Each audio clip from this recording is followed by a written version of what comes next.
Now, Austria is one of the very few wine countries in the world where you can begin your tour of the Austrian vineyards from the city bus.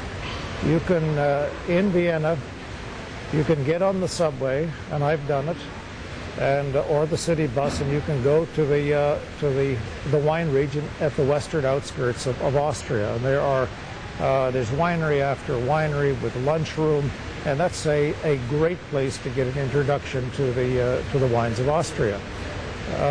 Most of the wine regions in Austria, in fact, are quite close to Vienna.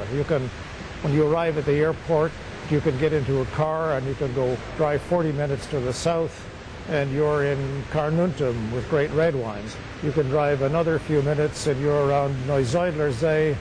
On either side of it, great sweet wines. You can drive north of Vienna about an hour or so toward Krems, and this is a region of great white wines.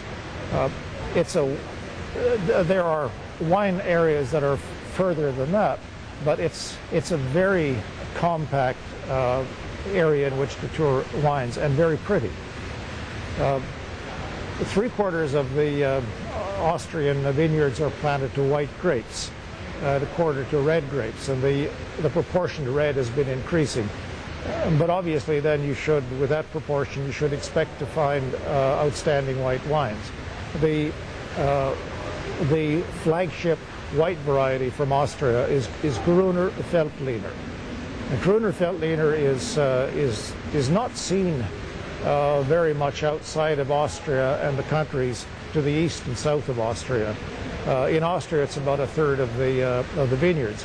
And it makes a very fine white wine, which has been growing and been discovered recently in North America. It's growing in popularity. It's a dry wine. It has a lovely hint of white pepper in the aroma. And also it carries through in the flavor. It's a perfect wine for many seafood dishes.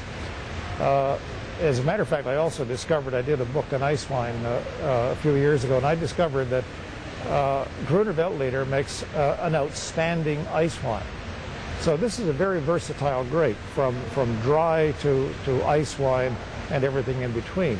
The other important white varieties in Austria are, of course, Riesling and Welschriesling, which are two quite different grapes. The Austrian Riesling should not be confused with the style of the German Riesling. In fact, the style of Austrian wine shouldn't be confused with German wines. The Riesling in Austria is crisp and dry and bold and a very good food wine.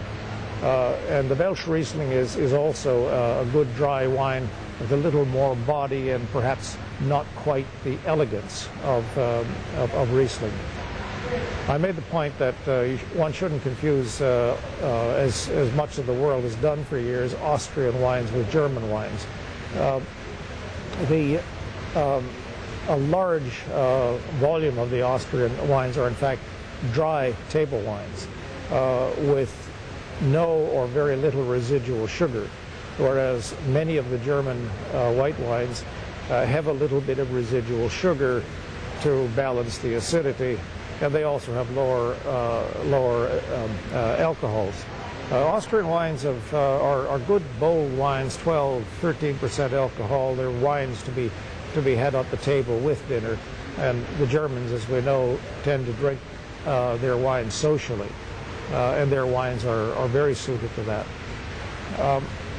I suppose the confusion has arisen, aside from the fact that German is spoken in both countries. The confusion has arisen because Austria has a long reputation for great sweet wines.